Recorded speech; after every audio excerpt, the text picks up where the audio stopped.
ও পাতলা টপ আর লেগিংস খুলে গামছা পরে নেমে গেল জলে। আমি একটু ইতস্তত করলেও শেষমেশ শাড়ি আর ব্লাউজ একপাশে রেখে হালকা গামছা জড়িয়ে নেমে পড়লাম। ঝর্ণার ঠান্ডা জল দু হাতে তুলে গায়ে দিচ্ছিলাম। ভেজা গামছা শরীরে সেটেছিল। পিছনে কোথায় যেন বসেছিল অজয়। সেদিন মাচার ওপর জ্যোৎস্নার আলোয় এক অন্যরকম মুহূর্ত কাটিয়েছিলাম। আমি বিনিতা, বয়স 40। 3 বছর আগে স্বামী হঠাৎই চলে গেলেন হার্ট অ্যাটাকে। সেই থেকে আমি আর আমার ছোট বোন শ্রেয়া একসাথে থাকি শহরের ছোট্ট ফ্ল্যাটে। আমি বিধবা, ও এখনও সিঙ্গেল। ঘরে সাধারণত হালকা সুতির শাড়ি বা আরামে নাইটি পরি। গরমে স্লিভলেস ব্লাউজেই স্বস্তি লাগে। আমার গড়ন এখনও বেশ ঠিকঠাক। আয়নায় মাঝে মাঝে নিজেকেই অবাক লাগে।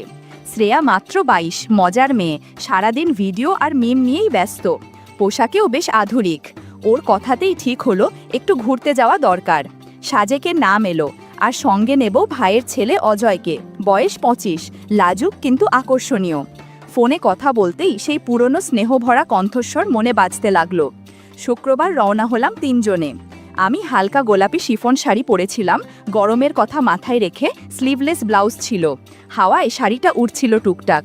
আমি চেষ্টা করছিলাম নিজেকে স্বাভাবিক রাখতে, কিন্তু কোথাও যেন মনটা কাঁপছিল একটু। বাসস্ট্যান্ডে পৌঁছাতেই অজয়কে দেখলাম। সাদা টি শার্ট, নীল জিন্স, চুল এলোমেলো, মুখে আগের সেই ছেলেমানুষি ভাবটা যেন আর নেই। চোখে একটা দৃষ্টি যেটা আগে দেখিনি। আমি হেসে বললাম, চিনলি না বুঝি? ও একটু থেমে হেসে বলল, চিনেছি, তবে ভাবিনি তুমি এভাবে আসবে। আমি মৃদু হেসে কিছু বললাম না। ব্যাগটা হাতে নিয়ে বলল, চলো, বাস এসে যাচ্ছে। বাসে আমরা 3 জন পাশাপাশি সিট পেলাম। শ্রেয়া হেসে বলল, আমি জানালার ধারে বসবো না, তোমরা বসো। আমি আর অজয় পাশাপাশি বসলাম। বাস ছাড়তেই হালকা ঝাঁকুনি। জানালার হাওয়া আমার শাড়ি ও চুলে খেলা করছিল। পাশেই অজয়, ওর কাঁধ আমার হাতের খুব কাছাকাছি। চুপচাপ বসেছিলাম দুজনেই। মাঝে মাঝে ওর চোখ পড়ছিল আমার দিকে। আমি মুখ ফিরিয়ে নিচ্ছিলাম। তবুও এক ধরনের অস্বস্তি আর কৌতূহলের মিশ্র অনুভূতি হচ্ছিল। আমি কথা ঘোরাতে বললাম, তোর কলেজ কেমন চলছে? ও বলল, চলছে তো, কিন্তু তুমি কেমন আছো ফুফু? আমি একটু হেসে বললাম, এই যেমন একঘেয়েই জীবন। ও বলল, আজ তোমাকে একদম আলাদা লাগছে। আমি বললাম, বয়স বাড়লেও মাঝে মাঝে মন চায় নতুনভাবে বাঁচতে। বাসের ঝাঁকুনিতে মাঝে মাঝে আমাদের গা ছুঁয়ে যাচ্ছিল। ও সরছিল না, আমিও সরাতে পারছিলাম না। জানালার বাইরে তাকিয়ে থাকলেও মনটা যেন ঠিক সেখানেই ছিল। শ্রেয়া হেডফোনে গানে ডুবে কিছু টের পায়নি। আমি বুঝছিলাম অজয়ের চোখে আজ এক নতুন রকমের দৃষ্টি। রাস্তা পাহাড়ে উঠে যাচ্ছিল।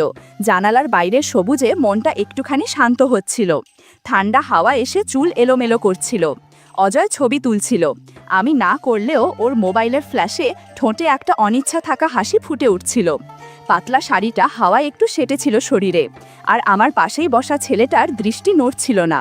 সাজেকের পথে যেতে যেতে বুঝলাম বহুদিনের জমে থাকা ভাবনাগুলো একটু একটু করে হালকা হয়ে আসছিল। দুপুরের দিকে সাজেক পৌঁছলাম। রিসোর্টে আগে থেকেই বুকিং ছিল।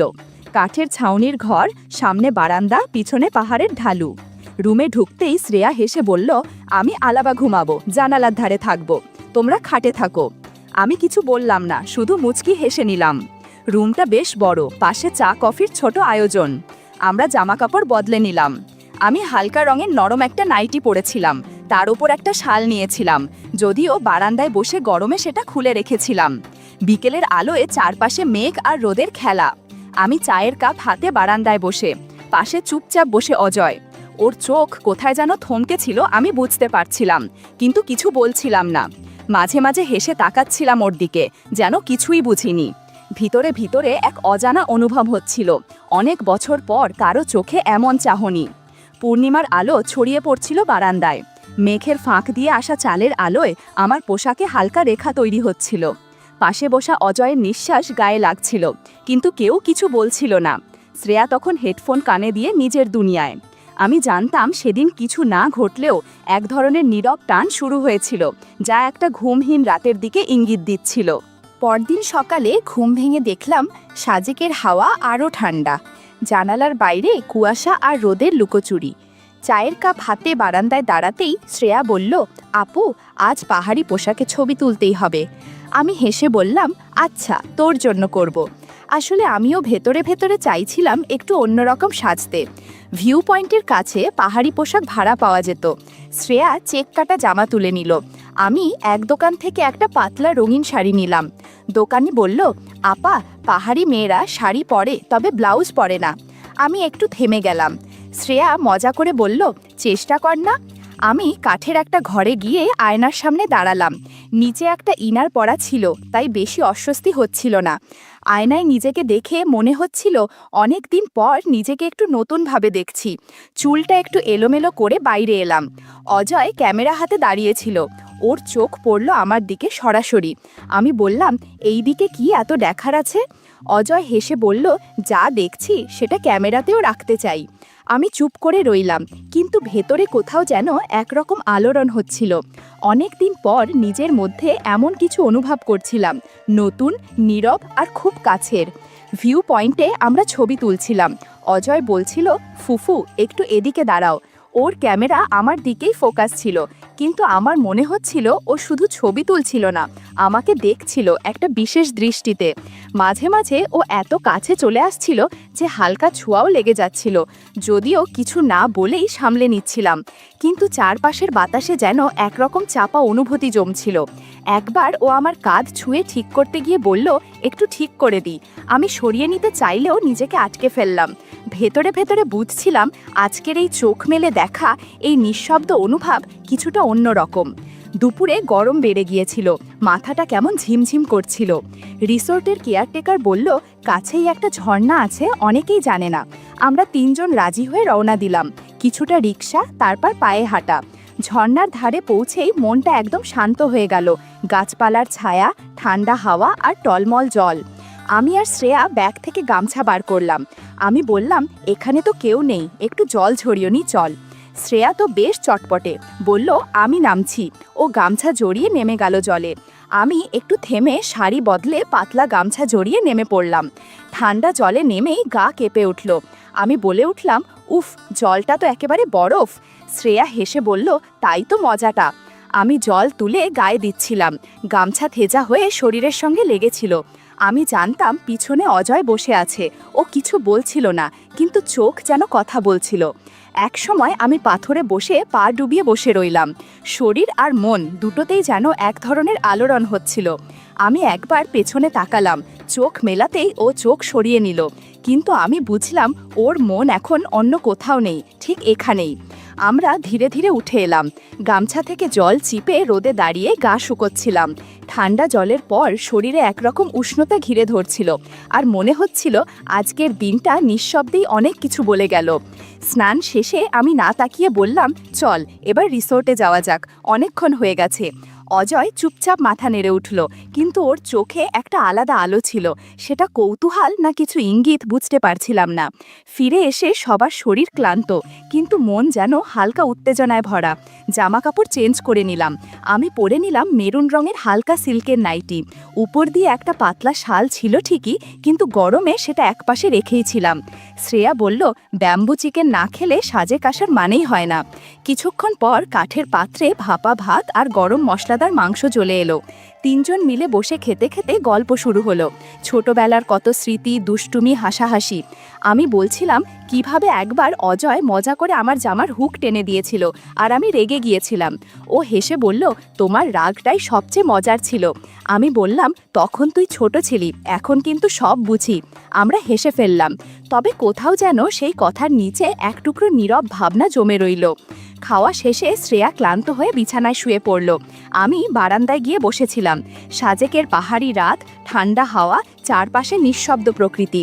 অজয় এসে পাশে বসে বলল, আজকের দিনটা যেন অনেক কিছু ফিরিয়ে দিল। আমি বললাম, মনটা হালকা হয়ে গেছে, শরীরটাও যেন নতুন রকম লাগছে। চাঁদের আলোয় ওর চোখে চোখ রাখতেই একটা চাপা চাহনি ধরা পড়ল। আমি চোখ সরিয়ে নিলেও টের পাচ্ছিলাম ওর দৃষ্টি এখন আর শুধু চোখে নেই। আমি উঠে দাঁড়াতে যাচ্ছিলাম, ওর হাত আমার হাত ছুঁয়ে গেল হালকা করে। আমি থেমে গেলাম। কিছু না বলেও অনেক কিছু বলা হয়ে যাচ্ছিল। আমি চুপচাপ পাশে বসে পড়লাম আবার। ও বলল, তোমার চোখ আজ অনেক কিছু বলছে ফুপু। আমি মৃদু হেসে বললাম, না কিছুই, কিন্তু হাতটাও ওর হাতেই রয়ে গেল। চাঁদের আলোয় দুজনের ছায়া পড়েছিল কাঠের বারান্দায়। নিঃশব্দ এক অনুভব, মনের ভেতরে হালকা ঢেউয়ের মতো বয়ে যাচ্ছিল। পরদিন সকালে দরজার ফাঁক দিয়ে ঠান্ডা বাতাস ঢুকছিল। আমি উঠে জানালার পর্দা সরাতেই দেখি অজয় বারান্দায় দাঁড়িয়ে, হাতে চায়ের কাপ। আমাকে দেখেই পেছনে ফিরে হেসে দিল। আমি তখন গায়ে শাল জড়ানো ধীরে পায়ে হেঁটে গিয়ে ওর পাশে দাঁড়ালাম। ও বলল, আজ কি আবার একটু ঘুরে যাওয়া যায়? আমি মাথা নাড়িয়ে বললাম, চল, আজ তো আমাদের শেষ দিন। নাস্তা করে বেরোলাম তিনজনে। আজ একটু অন্য দিক ঘোরার ইচ্ছে ছিল। পাহাড়িদের হাটে গেলাম, যেখানে তারা নিজ হাতে তৈরি জিনিস বিক্রি করে। একটা দোকানে আমি হালকা রঙের একটা ব্লাউজ আর প্যাস্টেল টোনের পাতলা স্কার্ট দেখছিলাম। অজয় পাশে দাঁড়িয়ে বলল, এই ব্লাউজটা পরলে তোমাকে খুব আলাদা লাগবে। আমি একটু হেসে তার দিকে তাকালাম। শ্রেয়া তখন অন্য স্টলে ব্যস্ত, কিন্তু আমি জানতাম অজয়ের দৃষ্টি এখনও আমার দিকেই। দোকানের আলোয় আমি একটু বেশি সচেতন হয়ে পড়ছিলাম নিজের উপস্থিতি নিয়ে। দুপুরে একটা পাহাড়ি লোকের ছোট্ট কাঠের হোটেলে ঢুকে খেলাম ভাত, দেশি মুরগি আর ডাল। সাধারণ খাবার, কিন্তু স্বাদে মন ভরে গেল। তখনই বুঝলাম, শহরের চকমকে আরাম নয়, এমন সাদামাটা মুহূর্তগুলোই সবচেয়ে আপন হয়ে ওঠে। বিকেলের দিকে শ্রেয়া বলল, আপু, আমি রিসোর্টে ফিরি, একটু মাথা ভরেছে। আমি বললাম, তুই যা, আমি আর অজয় এখানেই একটা স্থানীয় ঘরে রাতটা কাটিয়ে ফিরব। শ্রেয়া কিছু না বলেই চলে গেল, আর আমি ও অজয় একটা মাটির ওপর উঁচু কাঠের মাচাং ঘরে উঠলাম। ছিমছাম একটা পাহাড়ি ঘর, সামনের খোলা চৌকিতে বসে সন্ধ্যার হাওয়া গায়ে লাগছিল। আলো ধীরে ধীরে ফিকে হচ্ছিল, আকাশে গোল চাঁদ, চারদিকে ঝিঝি পোকার শব্দ, নিস্তব্ধতা। অজয় বলল, এই রাতটা যেন শুধু আমাদের জন্য। আমি চুপ করে থাকলাম, ওর কথার গভীরতা বুঝেও কিছু বললাম না। আমরা পাশাপাশি বসেছিলাম, আমি ওর মুখ পুরো দেখছিলাম না, কিন্তু টের পাচ্ছিলাম ওর চোখ আমার দিকেই স্থির। এক সময় ওর হাত আমার কাঁধ ছুঁয়ে গেল, ধীরে, কোনো তাড়া ছিল না। আমি থামলাম, সরালাম না। ও বলল, তোমার পাশে বসে শান্ত লাগে। ওর কণ্ঠে যে নরম সুরটা ছিল, সেটা বুকের ভেতর কেমন নড়ে উঠছিল। এক সময় ওর আঙুল আমার চুল ছুঁয়ে গেল, একটা নরম স্পর্শ, যেন হাওয়ার মতো। আমি চোখ বন্ধ করে বসে রইলাম। মনে হচ্ছিল এই নিঃশব্দ সময়টা আর যেন থেমে না যায়। আমি বুঝলাম কতদিন ধরে নিজের ভেতর ভালোবাসা চাপা দিয়ে রেখেছিলাম। কারো কাছে কিছু চাওয়া হয়নি, শুধু একটু অনুভব, একটু বোঝা, একটু নিজের হয়ে থাকা। সেই পাহাড়ি রাত, চাঁদের আলো, নিস্তব্ধ প্রকৃতি সব মিলে একটা মুহূর্ত তৈরি করেছিল, যেখানে শব্দের দরকার ছিল না, অনুভবই সব কথা বলছিল। ফিরে এসে ফ্ল্যাটে ঢুকতেই চারপাশটা যেন আগের মতোই, কিন্তু মনটা বদলে গেছে। শ্রেয়া বারবার আমার চোখের দিকে তাকাচ্ছিল, যেন কিছু বোঝার চেষ্টা করছে। আমি বুঝতে পারছিলাম ও টের পেয়েছে কিছু, কিন্তু কি সেটা হয়তো ধরা যাচ্ছে না। অজয় ফোন করছিল বারবার, আমি কখনো ধরছিলাম, কখনো এড়িয়ে যাচ্ছিলাম। মনে দ্বিধা, একদিকে টান, অন্যদিকে ভয়। কিন্তু একদিন আয়নার সামনে দাঁড়িয়ে নিজের চোখে তাকিয়ে আমি অনুভব করলাম চোখে অন্যরকম আলো। নিজেকে নিঃশব্দে বললাম, যেটা ছিল না আমার, সেটা হয়তো একবার নিজের মতো করে ছুঁয়ে দেখেছি। আর এখন আমি শুধু একজন বিধবা নই, আমি নতুন করে নিজের ভেতরকে চিনেছি। আমি বদলে গিয়েছি, আমার জীবনও।